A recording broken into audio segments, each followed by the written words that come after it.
जय गुरुदेव। और दोस्तों, मेरे चैनल सिद्ध साबर मंत्र में आपका एक बार फिर से हार्दिक स्वागत है। और देखिए, आज मैं आपके सामने कुछ और इम्पोर्टेंट क्वेश्चंस हैं जो साधकों के, उनके मैं आपके सामने जवाब दूंगा और कुछ महत्वपूर्ण जानकारी भी आपको दूंगा। तो विषय पर आगे बढ़ने से पहले मैं आपसे रिक्वेस्ट करूंगा कि वीडियो को पूरी देखें, स्किप ना करें, क्योंकि अलग अलग तरह के साधकों के क्वेश्चन हैं और उनके आंसर मैं आपको बता रहा हूं, तो आपको इधर उधर भटकने की ज़रूरत नहीं पड़ेगी। और वीडियो अगर आपको अच्छी लगती है तो फिर वीडियो को आप लाइक भी कीजिए। देखिए, अब हम अपने विषय पर बात करते हैं। सबसे पहले मैं आपको एक बात कंफर्म कर देना चाहता हूं कि जो मैंने रक्षा माला के बारे में आपको बताया है, उस माला को लेने के लिए कई लोग बात करना चाहते हैं मुझसे, उनकी कुछ समस्याएं हैं, उनको भी वो सुलझाना चाहते हैं। तो मैंने वीडियो के डिस्क्रिप्शन में व्हाट्सएप नंबर दिया है, और देखिए, आप व्हाट्सएप करें। जो आपको सामग्री चाहिए साधना से संबंधित, उसके लिए आप व्हाट्सएप मुझे कर सकते हैं। मैं उस पर आपको साधना की जो नौछावर राशि है, मैं उसके बारे में आपको बता दूंगा, और कैसे आपको मिलेगी वो भी मैं आपको बता दूंगा। ठीक है, आपको जो नौछावर राशि है वो आपको पहले आपको जमा करनी होगी, उसके बाद आपको बाई पोस्ट आपके एड्रेस पर वो सामग्री भेज दी जाएगी। अब कुछ लोगों को संशय होता है कि पता नहीं जमा करने के बाद आएगी या नहीं आएगी, क्योंकि ऐसा संशय होना उनके दिल में ज़रूरी भी है।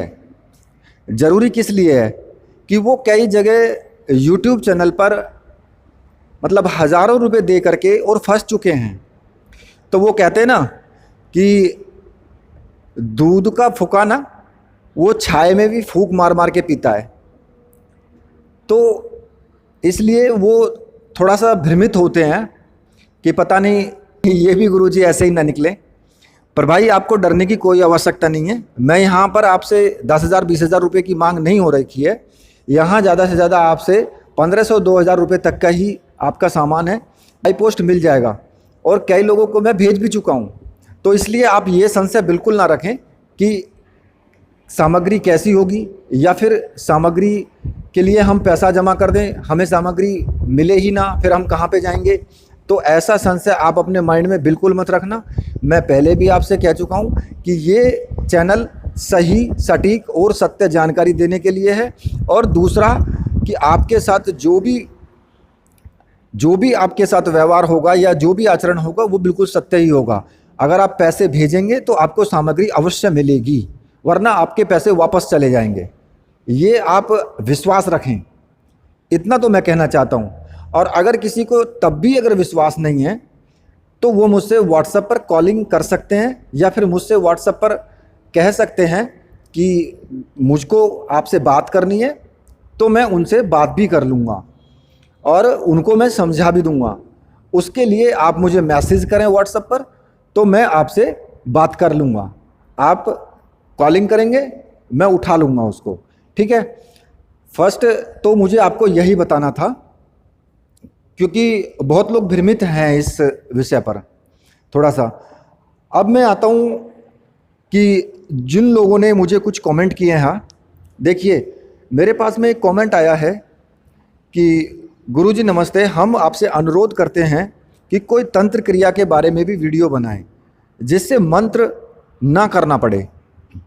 तो मैं कहना चाहता हूं सभी को कि वो विषय भी आएगा, आने वाला टाइम उस विषय का भी है कि मैं आपको उन तंत्र क्रियाओं के बारे में मैं आपको बताऊंगा और वीडियो बनाऊंगा कि जिनमें आपको मंत्र सिद्ध करने की ज़रूरत नहीं पड़ेगी। आपको सिर्फ कुछ सामान की ज़रूरत पड़ेगी, और वो भी आपको जंगल खेत खलियान में ही मिल जाएगा। उसमें भी आपको इधर उधर भटकने की कोई आवश्यकता नहीं है, और ना ही मेरे पास पैसे भेजने की आवश्यकता है उसमें, क्योंकि वो सामान आपको ऑलरेडी मिल जाएगा। आपको कहीं भी जंगल में भी मिल जाएगा, जैसे कि आपका पेड़ पौधे होते हैं, कहीं उनकी जड़ होती है, कहीं उनका कोई तना होता है, उस तरीके से आपको वो सब मिल जाएंगे। तो उस बारे में भी आपको वीडियो में दूंगा आने वाले टाइम में, तो उसके लिए थोड़ा सा वक्त रखें। और देखिए दूसरा मैं आपको एक और चीज़ बता देता हूँ कि एक ने मुझे और कमेंट किया है, बल्कि तो व्हाट्सएप पे ही किया था, सर दीक्षा लेने के लिए फीस देना होता है।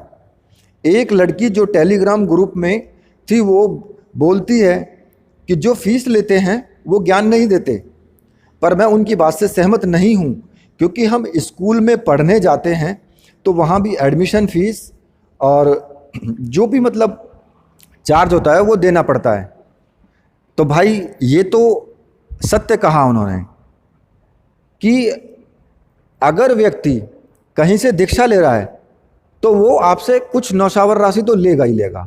अगर आपको सामग्री दे रहा है तो सामग्री उसके घर में नहीं बनती है, वो भी पैसे की आती है, तो वो भी उसके नौछावर राशि जो भी होगी वो तो वो लेगा ही लेगा। अब उसी विषय में मैं कहूँ कि अगर आप स्कूल में जाते हैं, सही कहा उन्होंने कि स्कूल में अगर आप जाओगे और वहाँ जा कर के आप ऐसे ही गुरुजी आपको पढ़ा देंगे क्या? बताओ मुझे, कोई शिक्षा नहीं देगा ऐसे। वहाँ तो और मोटा मोटा पैसा लेते हैं, 10-10, 12-12, 15-15 हज़ार रुपये महीने की फ़ीस होती है। बिल्डिंग फीस अलग से होती है जब आप एडमिशन लेते हैं, और दुनिया भर के चार्ज और लगा देते हैं साथ में, और वहाँ आप फटाफट दे करके चले आते हो। तो उसी विषय में अगर गुरुजी बैठे हैं, वो गुरु दीक्षा दे रहे हैं, उनका कोई और दूसरा काम नहीं है, तो फिर उनका घर का खर्च कैसे चलेगा?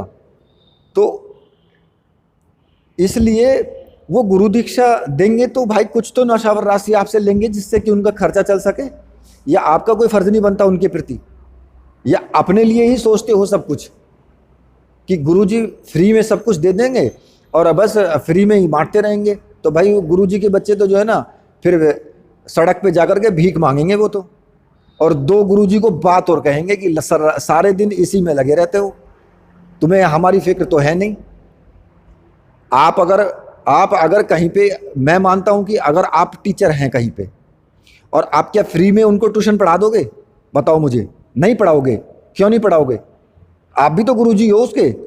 अगर किसी बच्चे को पढ़ाते हो तो आप भी तो गुरुजी हो, फिर आप क्यों नहीं पढ़ाते? हाँ, वो बात अलग है कि आपने राशि दे दी, गुरु दीक्षा आपको नहीं मिली, या फिर आपको किसी ने बहका दिया, या फिर आपके साथ किसी ने धोखा कर दिया, तो उस विषय पर तो मैं नहीं कहूँगा, वो तो गलत है।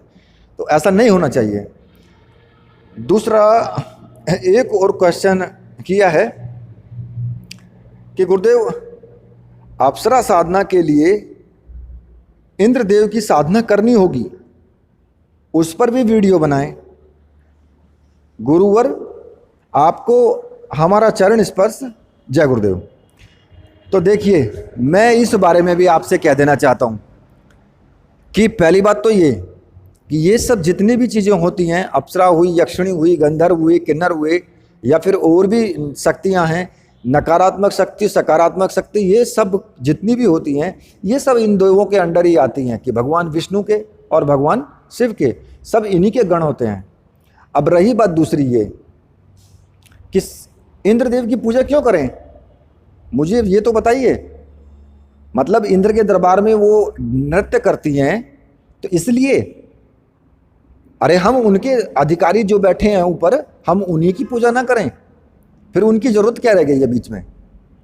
तो इसलिए इस भ्रम से बाहर निकलें कि हमें इंद्रदेव की पूजा पहले करनी पड़ेगी। अगर आप भगवान विष्णु की पूजा कर रहे हो, शिव की पूजा कर रहे हो, तो कोई ज़रूरत नहीं है किसी की भी फिर, क्योंकि आप तो IAS अधिकारी की पूजा कर रहे हो, जो राष्ट्रपति बैठा है उसी क्यों देख रहे हो, उसी के सामने आप गिड़गिड़ा रहे हो। तो फिर दूसरे जो नीचे और छोटे मोटे अधिकारी बैठे हैं, फिर उनसे क्या आपको कहना है फिर, जब ऊपर ही आप अपनी एप्लीकेशन लगा रहे हो तो इसलिए जो दूसरे यूट्यूबर्स और भी इस बारे में बोलते हैं यार, वो मेरी समझ से बाहर है। क्योंकि अब वहाँ पर आप देख करके आते हो यूट्यूब पर, फिर आप मुझसे उसी तरह के क्वेश्चन करते हो, तो यार मेरा भी दिमाग ना खनखना जाता है, मैं आपको सही बताता हूँ, क्योंकि मुझे वो चीज़ें सब अच्छी नहीं लगती हैं। तो इसलिए जो जानकारी दूसरे दे रहे हैं उनकी जानकारी उन्हीं तक सीमित रखें यार। मुझसे जो आपको अलग तरह की जानकारी चाहिए, आपको सिर्फ ये चाहिए कि सामग्री चाहिए, आपको पूजा उपासना कर रही है, गुरु दीक्षा चाहिए, तो उसके बारे में आप मुझसे बात करें और गुरु दीक्षा लेने के बाद फिर आप मुझसे कांटेक्ट करें तो बहुत अच्छा है। दूसरा एक और कमेंट है, प्रणाम गुरुजी, मुझे एक बात बताएं, जब हम किसी अप्सरा यक्ष योगिनी या यक्षिणी की साधना करते हैं तो उसमें बहुत पिशाच रुकावट डालते हैं, मतलब जो भूत पिशाच होते हैं ना वो रुकावट डालते हैं, तो क्या भगवान विष्णु तो सबसे उच्च देवता हैं, त्रिदेव हैं, क्या ऐसा हो सकता है उनकी साधना में सबसे ज़्यादा रुकावट आए? देखिए मैं बताऊं आपको, रुकावट किनकी में आती है। अगर आप किसी अधिकारी के पास जाते हो जो बड़ा अधिकारी है, उच्च लेवल का अधिकारी है, मैं मानता हूं कि आपको नीचे दरबान जो बैठा खड़ा है या फिर जो आप सिक्योरिटी गार्ड खड़ा है वो आपको एक बार रोकेगा वो एक बार आपसे पूछेगा कि आप कहाँ जा रहे हो, लेकिन जब आप कहोगे कि मुझे अधिकारी ऊपर वहाँ पे मिलना है, और तो वो फिर बात करेगा उनसे कि ये मिलना चाहते हैं, तो फिर अधिकारी क्या कहेंगे कि आने दीजिए, तो फिर नीचे वाले को क्या रह गया यार, नकारात्मक सकारात्मक फिर क्या रह गया बताओ मुझे, कुछ नहीं रहता। एक बार आपके सामने होगी समस्या, लेकिन फिर वो समस्याएं धीरे धीरे आपकी खत्म हो जाएंगी। तो भगवान विष्णु की साधना में कोई नकारात्मक शक्ति नहीं आती है, ये सब भ्रम है, और भगवान विष्णु की साधना में हमेशा सकारात्मक चीज ही होगी, जो भी होगी वो सकारात्मक होगी, नकारात्मक कुछ नहीं होता है उनकी साधना में। तो ये यहाँ पर कुछ क्वेश्चन थे जिनके बारे में मैंने आपको थोड़ा सा बताया है। तो अब और तो कोई मेरे विचार से बचा नहीं है। हाँ, तो इसी विषय पर मैंने आज वीडियो ये बनाई है, जो कुछ अलग से क्वेश्चंस लोगों ने पूछे थे, और अब मैं वीडियो को यहीं पर समाप्त करता हूँ। अगर वीडियो आपको अच्छी लगी है तो प्लीज़ वीडियो को लाइक कीजिए, चैनल को सब्सक्राइब कीजिए और मेरे साथ बोलिए, बोलिए वीर बजरंगबली हनुमान जी महाराज की जय, बोलिए मेरे परमहंस गुरुदेव की जय।